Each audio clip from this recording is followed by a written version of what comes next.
Masu saurare Assalamu alaikum da fatan an waye gari lafiya. A cikin shirin namu na wannan safiya ta Alhamis za a ji cewa Amurka ta kulla wata babbar yarjejeniyar samar da nukiliya da Saudiya duk da damuwar da ake nuna ta bazuwar nukiliyar a Gabas ta Tsakiya. Mayaƙan Huti na Yemen sun kai hari kan wasu jiragen ruwa na dakon mai a Tekun Maliya, matakin da suka ɗauka na rufe hanyoyin ruwa na Saudiya. Gwamnatin jihar Borno a Najeriya ta ce tana ci gaba da ƙoƙarin ganin an ceto ɗaliban makarantar sakandare nan ta Lassa da mayaƙan Boko Haram suka yi garkuwa da su a watan Yunin da ya wuce. Ana nan ana gwagwarmaya ana taimakon sojoji da hukumar DSS su sadda da za su yi a kai operation a ceto su. Kuma ana nan ana aika sako ga 'yan garkuwa din.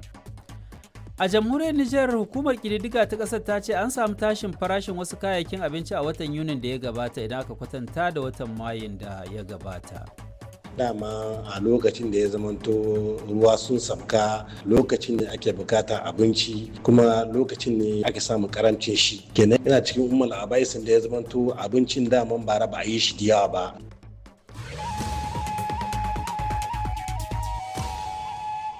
To za a ji waɗannan da ma wasu rahotannin a cikin shirin wanda ni Muhammad Anur Muhammad zan gabatar. Bari mu fara da labaran duniya tukuna.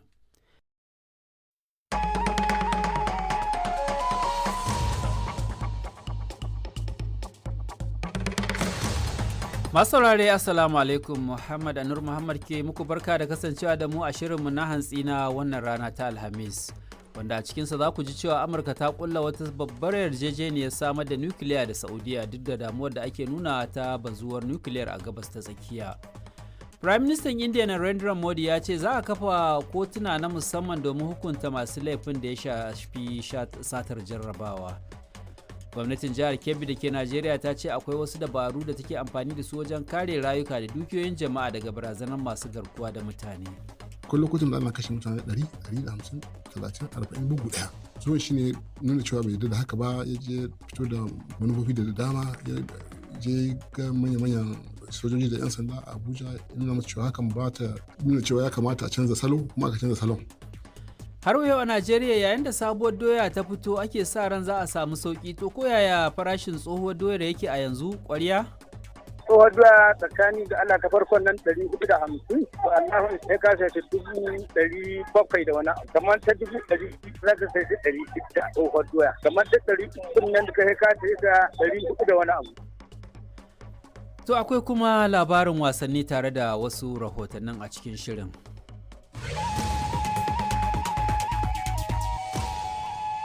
Za mu fara da labaran duniya tukuna. Sashen Hausa na BBC ke magana akan mita 13 da mita 16 da wasu tashoshin FM a wasu kasashen Afirka ko a shafinmu na intanet bbchausa.com. Masu sauraro Assalamu alaikum, Badriya Tijjani Kalarawi ke muku sallama a cikin shirinmu na karfe 3 daidai agogon Najeriya da Nijar, wato 2 daidai kenan agogon GMT da Ghana. A cikin shirin za ku ji farashin mai da iskar gas sun tashi daidai lokacin da 'yan tawayen Huti na Yemen suka kai wa jiragen dakon mai hari a Bahar al-Ahmar. Yayin da ɗalibai ke zanga-zanga a India, gwamnatin Modi ta ce a shirye take ta tattauna da su. A Najeriya kuwa kungiyar Amnesty International ta yi Allah wadai da kashe manoma sama da 20 da 'yan bindiga suka yi a jihar Zamfara. Yawancin waɗanda aka kashe su an kashe su ne a gonakinsu ma. Wannan abin takaici ne. Tun 2018 muke magana akan Zamfara, mun yi bincike iri-iri, to wannan yana nuna akan cewa duk abin da ake cewa ana yi baya tasiri. Muna ɗauke da ƙarin bayani. Masu fafutuka na tsokaci kan halin da ake ciki shekaru kusan 3 da sojoji suka hamɓarar da mulkin Muhammad Bazoum a jamhuriyar Nijar.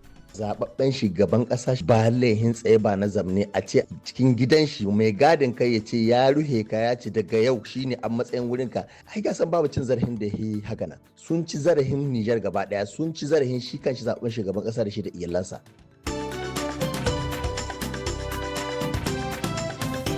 Shirin ya kunshi waɗannan da ma sauran rahotanni. Za mu je har ƙasar Ghana, amma za mu fara da labaran duniya tare da Rabi'atu Kabir Runka.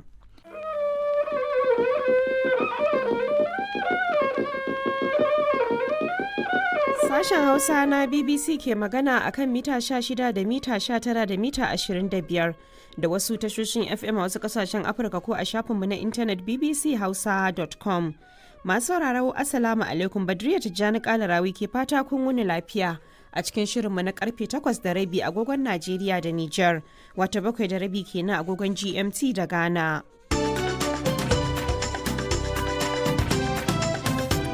A cikin shirin za ku ji Amurka ta ce yarjejeniyar makamin nukiliya tsakanin kasar da Saudiya za ta tabbata ne kadai idan ta amince da Isra'ila.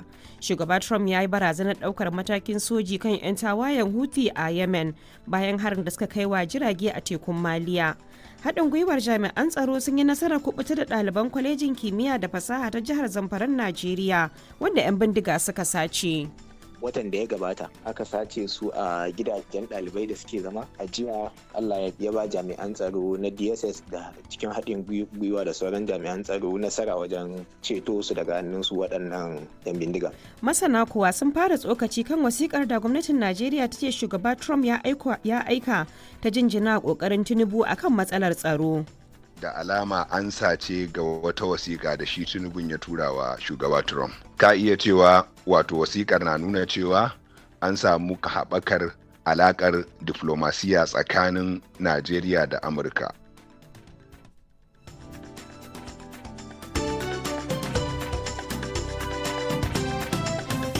To za kuma ku ji dillalan man fetur a Najeriya sun ce za a yi ta ganin tashin farashin man fetur sakamakon rashin tabbas a yankin Gabas ta Tsakiya. Amma za mu fara da labaran duniya tare da Rabi'atu Kabir Runka. DW shirye-shiryen sashin Hausa. Masu sauraro Abdullahi Mamman Ahmadu ne ke muku sallama da lale marhabin a cikin wannan shiri na safe. Wanda a cikinsa za ku ji cewa jam'iyyar ADC a jihar Adamawan Najeriya ta sake afkawa a cikin sabon rikici bayan da wasu mambobinta suka yi zargin cewa ana yunkurin canza ɗan takarar gwamnansu. An yi zaɓe na fidda gwani na gwamna, an sa ambassador Umurana shi ya ci zaɓe. Sannan yanzu ana ƙoƙarin canza sunansa a Abuja. To za mu ji halin da ake ciki a yankin. Hukumar ba da agajin gaggawa ta nema a Najeriya ta yi hasashen cewar a bana ƙananan hukumomi 13 na jihar Bauchi za su fuskanci ambaliya. A yayin da jamhuriyar Nijar ko murna ce ta fara komawa ciki a kan wasu manoma bayan bullar farin dango a daidai lokacin da damina ta fara kankama. Waɗannan da ma wasu rahotannin na nan tafe bayan labaran duniya.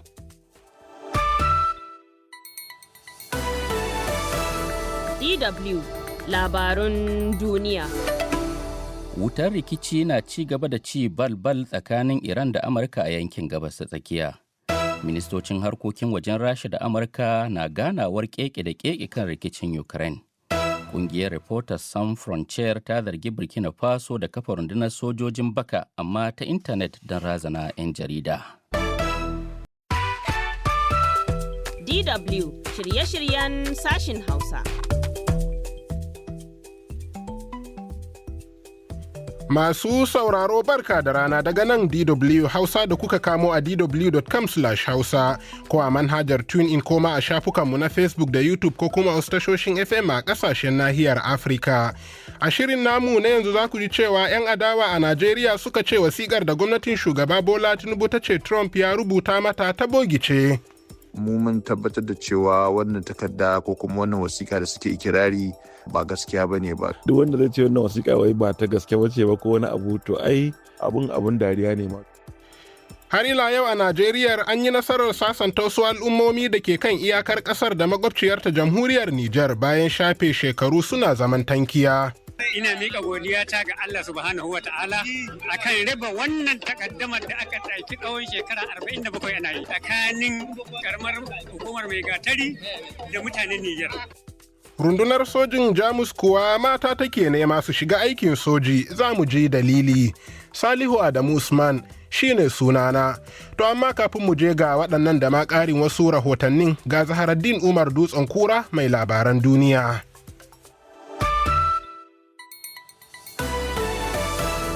DW Labarun duniya. Ƙungiyar Tarayyar Turai ta amince da laftawa Rasha sabbin takunkumai. RSF ta zargi gwamnatin mulkin soji ta Burkina Faso da yada farfaganda a shafukan sada zumunta. 'Yan bindiga sun kashe sama da mutum 20 a jihar Zamfaran Najeriya. DW shirye-shiryen sashin Hausa.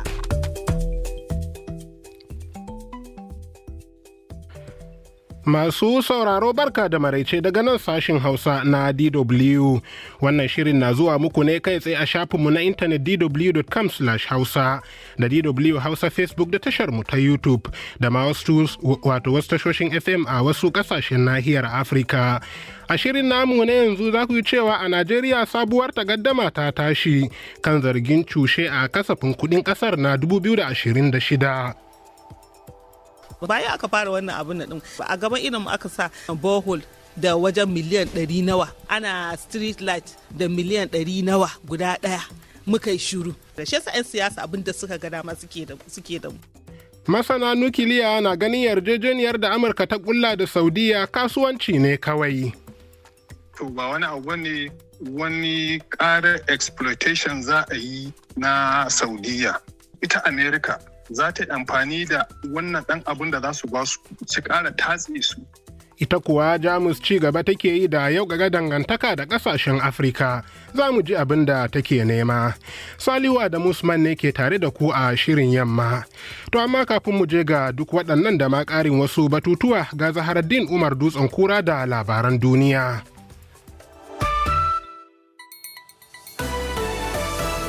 DW Labarun duniya. Rashin lasisi ya sa Birtaniya soke atisayen sojinta a Kenya. Jamus ta janye jiragen ruwanta daga tekun Maliya. Matatar Dangote ta samu jarin dala biliyan 2.5 domin faɗaɗa ayyukanta.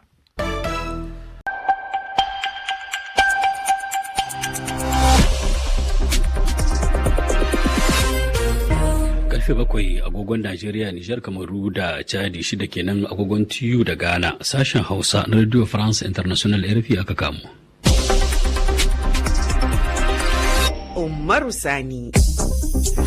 Jama'a barkamu da wannan lokaci ga kanin labaran duniya.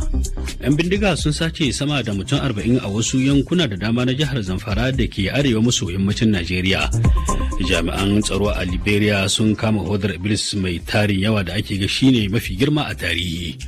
Mayaƙan Huti na Yemen da ke samun goyon bayan Iran sun kaddamar da hare-hare kan tankunan mai a mashigar ruwan Babul Mandeb. Yanzu ga labaran yadda suke.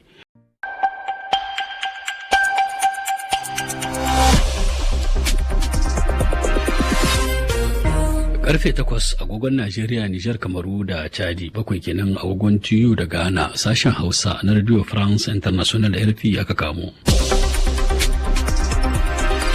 Umaru Sani. Jama'a barkanmu da sake saduwa ga kanun labaran duniya.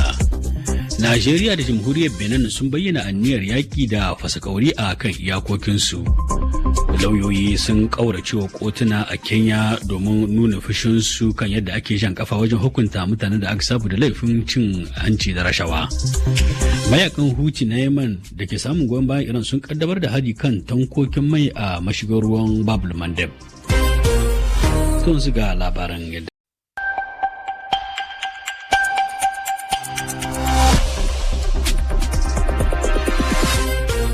Karfe 5 agogon Najeriya, Nijar, Kamaru da Chadi, karfe 4 kenan agogon TU da Ghana. Sashen Hausa na Radio France International ake saurari akan mita 16.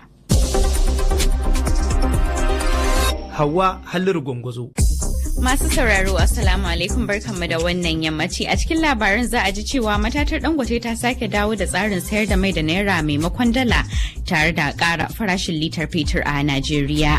'Yan Ghana sun buƙaci kotun ICC ta bincike harin da 'yan Afirka ta kudu ke kai wa baƙi baƙaƙen fata a ƙasar su. Shugaba Donald Trump ya ce Amurka ba ta buƙatar mashigin Hormuz saɓanin ikirarin kwace shi da yake yi a baya.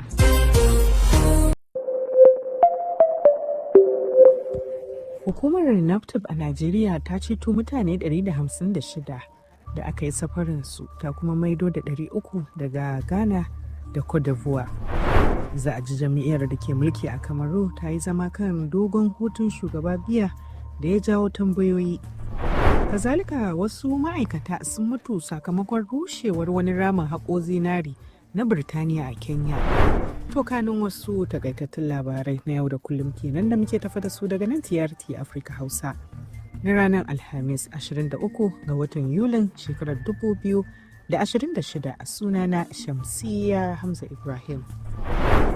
Jama'a masu sauraron mu Assalamu alaikum. Abdulrazak Yahuza Jere ne ke muku barka da warhaka. Kuna tare da sashen Hausa na gidan rediyon ƙasar Sin a halin yanzu, sai a kasance tare da mu domin jin shirye-shiryenmu, inda za mu fara da kawo muku labaru, sannan daga bisani daɗaɗɗen shirye-shiryenmu masu farin jini su biyo baya. Yanzu ga labarun, da farko ga kanunsu. Sin ta ƙaddamar da shirin shekaru 5 na bunƙasa makamashi da ake iya sabuntawa. Cutar kwalara ta hallaka kusan mutum 200 a yankin arewa maso gabashin Najeriya. Sannan har ila yau a can Najeriya dai, sojojin ƙasar sun samu nasarar hallaka wani kusa a ƙungiyar ISWAP. Kuna tare ne da tashar CRI